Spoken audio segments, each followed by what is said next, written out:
Welcome back listeners. ہم break سے پہلے جنگ بدر میں فرشتوں کی مسلمانوں کے ساتھ مدد پر بات کر رہے تھے اور ہم نے یہ بات بیان کی تھی کہ شیطان بھی الٹے پاؤں پلٹ کر بھاگ گیا.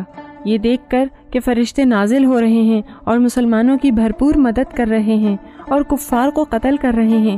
اس جنگ میں کافروں کے 70 قتل ہوئے، جن میں سے 24 قتل ہونے والے قریش کے رؤسا تھے، یعنی قریش کے سردار تھے. آئیے لسنرز اب کچھ مزید واقعات بیان کرتے ہیں، جن میں سب سے اہم بات ابو جہل کے قتل کا واقعہ ہے. اس لڑائی میں ابو جہل، جو کہ ہمارے پیارے نبی کریم صلی اللہ علیہ وسلم کا سب سے بڑا اور کٹر دشمن تھا، ہلاک ہو گیا.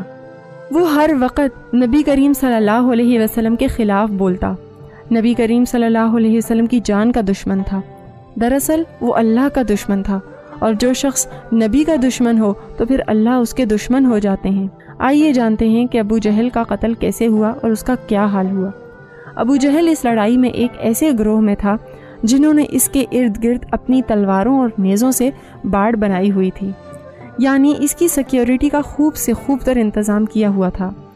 ادھر مسلمانوں کی صف میں حضرت عبد الرحمن بن عوف رضی اللہ تعالیٰ عنہ کے ارد گرد 2 انصاری جوان موجود تھے، جن کی موجودگی سے وہ مطمئن نہ تھے، کیونکہ وہ ابھی کم عمر تھے اور سمجھا یہ جا رہا تھا کہ یہ لڑائی کے معاملے میں کم تجربہ رکھتے ہیں. عبد الرحمن بن عوف رضی اللہ تعالیٰ عنہ بیان کرتے ہیں کہ میں نے دل ہی دل میں یہ آرزو کی کہ کاش میں بجائے ان دونوں کے بیچ کھڑا ہونے سے بہتر تھا کہ ان سے زور آور اور طاقتور لوگوں کے بیچ میں کھڑا ہوتا. وہ ابھی یہ بات سوچ ہی رہے تھے کہ اتنے میں ان دونوں لڑکوں میں سے ایک نے دوسرے سے چھپ کر پوچھا، چچا جان آپ ابو جہل کو جانتے ہیں؟ عبد الرحمن بن عوف نے کہا، جانتا تو ہوں، مگر تم ان کا کیا کرو گے؟ اس لڑکے نے جواب دیا، میں نے سنا ہے کہ وہ رسول اللہ صلی اللہ علیہ وسلم کو گالی گلوچ کرتا ہے. واللہ اگر میں اس کو دیکھ لوں تو میرا جسم اس کے جسم سے جدا نہ ہوگا، یہاں تک کہ یا وہ مر جائے یا میری موت آ جائے. عبد الرحمن بن عوف رضی اللہ تعالیٰ عنہ کہتے ہیں کہ میں نے یہ سن کر تعجب کا اظہار کیا. اتنے میں دوسرے لڑکے نے مجھے دوسری طرف سے بازو سے دبایا اور اسی طرح سے چھپ کر یہی سوال کیا. اس کے بعد میں نے ابو جہل کو دیکھا، وہ لوگوں کے بیچ پھر رہا تھا. پھر میں نے ان دونوں لڑکوں سے کہا، کیا تم دیکھ رہے ہو؟ وہ رہا جس کا تم مجھ سے پوچھ رہے تھے، وہ رہا تمہارا مطلوب و مقصود. پھر وہ دونوں لڑکے یہ سنتے ہی ابو جہل پر جھپٹ پڑے اور تلوار مار کر قتل کر دیا. ایک لڑکے نے تو پنڈلی پر ضرب لگائی اور اس کا پاؤں اڑ گیا، اور دوسرے لڑکے نے اس کو بری طرح سے زخمی کر دیا اور اسی حال میں چھوڑ دیا کہ سانس ابھی آ جا رہی تھی. اس کے بعد دونوں لڑکے رسول اللہ صلی اللہ علیہ وسلم کے پاس آئے اور دونوں نے دعویٰ کیا کہ ابو جہل کو میں نے قتل کیا ہے. اس پر نبی کریم صلی اللہ علیہ وسلم نے دونوں کی تلواریں دیکھیں اور پھر فرمایا، دونوں نے قتل کیا ہے. لسنرز، آپ ضرور سوچیں گے کہ یہ دونوں لڑکے اتنے ہمت والے اور اپنے پیارے نبی کریم صلی اللہ علیہ وسلم سے اتنی محبت کرنے والے آخر کون تھے؟ تو لسنرز، یہ دونوں جوان افرا کے صاحبزادے معاذ اور معوذ رضی اللہ تعالیٰ عنہم تھے. معوذ رضی اللہ تعالیٰ عنہ تو اسی غزوہ میں شہید ہو گئے، جبکہ معاذ رضی اللہ تعالیٰ عنہ حضرت عثمان رضی اللہ تعالیٰ عنہ کے دور خلافت تک زندہ رہے.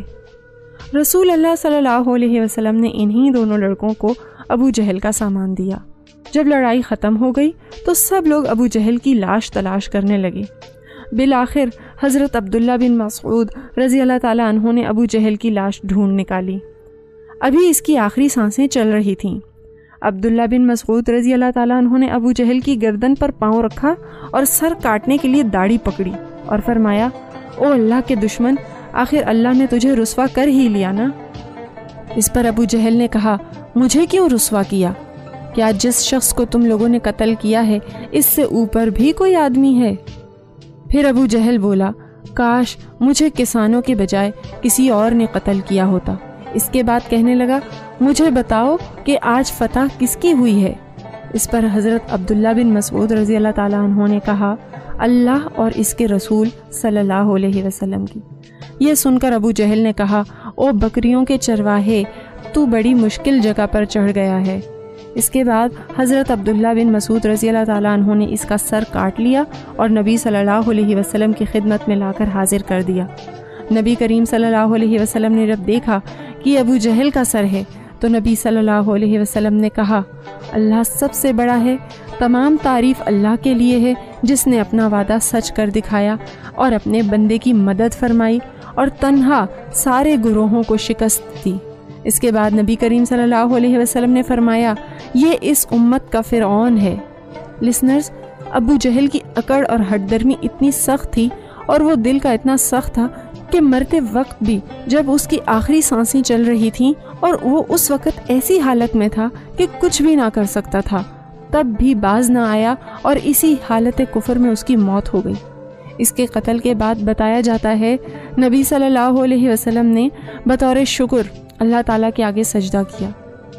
ایک روایت عبداللہ بن ابی اوفی رضی اللہ تعالیٰ عنہ بیان کرتے ہیں کہ رسول اللہ صلی اللہ علیہ وسلم کو جب ابو جہل کے قتل کی بشارت ملی تو نبی صلی اللہ علیہ وسلم نے اللہ تعالیٰ کا شکر ادا کرنے کے لیے 2 رکعت نماز پڑھی اور سجدہ شکر ادا کیا۔ یہ ہوا انجام اس شخص کا جو اللہ کی مخالفت کرتا ہے اور اللہ کے رسول صلی اللہ علیہ وسلم کی مخالفت کرتا ہے۔ ابو جہل کو کیا سزا ہوئی اس کے بارے میں بتایا جاتا ہے کہ ایک آدمی نبی صلی اللہ علیہ وسلم کی خدمت میں حاضر ہوا اور اس نے عرض کی، یا رسول اللہ صلی اللہ علیہ وسلم، میں نے بدر میں ایک آدمی بیٹھا ہوا دیکھا ہے، وہ زمین سے سر نکالتا ہے اور ایک دوسرا آدمی اس کے سر پر کوڑا مارتا ہے یہاں تک کہ وہ زمین کے اندر چھپ جاتا ہے۔ وہ پھر سر باہر نکالتا ہے اور وہ دوسرا آدمی پھر سے اس کے سر پر کوڑا مارتا ہے اور یہ سلسلہ اسی طرح سے جاری رہتا ہے۔ یہ سن کر نبی کریم صلی اللہ علیہ وسلم نے فرمایا کہ یہ آدمی جس کے سر پر کوڑا مارا جا رہا ہے یہ ابو جہل ہے، اس کو قیامت تک اسی طرح کا عذاب ہوتا رہے گا۔ یہ تو ہوا اللہ کے ایک دشمن کا بہت ہی برا انجام۔ لسنرز، اس لڑائی میں جیسا کہ میں آپ کو بتا چکی ہوں کہ قریش کے 70 لوگ قتل ہوئے اور ان 70 لوگوں میں سے 24 تو صرف ان کے سرداروں میں سے ہی تھے، یعنی قریش کے سرداروں کی ایک بڑی تعداد ماری گئی۔ قریش کے ایک اور سردار امیہ بن خلف کے قتل کا واقعہ سنیے۔ عبد الرحمن بن عوف رضی اللہ تعالیٰ عنہ بیان کرتے ہیں کہ امیہ بن خلف مکہ میں ان کا دوست تھا۔ عبد الرحمن بن عوف رضی اللہ تعالیٰ عنہ بتاتے ہیں کہ جاہلیت کے دور میں میرا نام عبدو عمرو تھا، جب میں نے اسلام قبول کر لیا تو میرا نام عبد الرحمن رکھ دیا گیا۔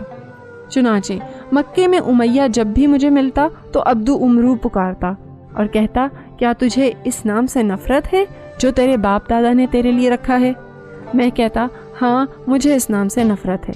پھر امیہ کہتا، میں تو رحمان کو نہیں جانتا، نعوذ باللہ، کوئی اور نام رکھ لو جس سے میں تم کو پکارا کروں۔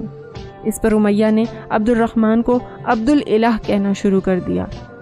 ہوتا یوں تھا کہ جب بھی امیہ عبد الرحمن کو عبد عمرو پکارتا تو عبد الرحمن بن عوف رضی اللہ تعالیٰ عنہ جواب نہ دیتے، اور جب وہ انہیں عبد الالہ پکارتا تو ہی جواب دیتے۔ عبد الرحمن بن عوف رضی اللہ تعالیٰ عنہ بتاتے ہیں کہ اسی طرح سے جنگ بدر میں وہ زرہیں اٹھائے ہوئے تھا جو کفار قریش سے اتاری گئی تھیں۔ میں جنگ بدر میں زرہیں اٹھائے ہوئے امیہ اور اس کے بیٹے علی کے پاس سے گزرا تو اس نے مجھے دیکھ کر کہا، اے عبد عمرو۔ اس پر عبد الرحمن بن عوف رضی اللہ تعالیٰ عنہ نے کوئی جواب نہ دیا۔ پھر اس نے پکارا، اے عبد الالہ۔ اس پر عبد الرحمن بن عوف رضی اللہ تعالیٰ عنہ رک گئے اور کہا، جی بتائیے کیا بات ہے؟ اس نے کہا، کیا تمہیں میری ضرورت ہے؟ میں ان زرہوں سے تمہارے لیے زیادہ بہتر ہوں۔ میں نے کہا، ہاں واللہ یہ بات تو ٹھیک ہے۔ چنانچہ میں نے زرہوں کو ایک طرف پھینکا اور امیہ اور اس کے بیٹے کو بطور قیدی ہاتھ سے پکڑ کر لے چلا۔ لسنرز، اس قصے میں آگے کو کیا ہوتا ہے یہ جانیں گے لیکن ایک بریک کے بعد۔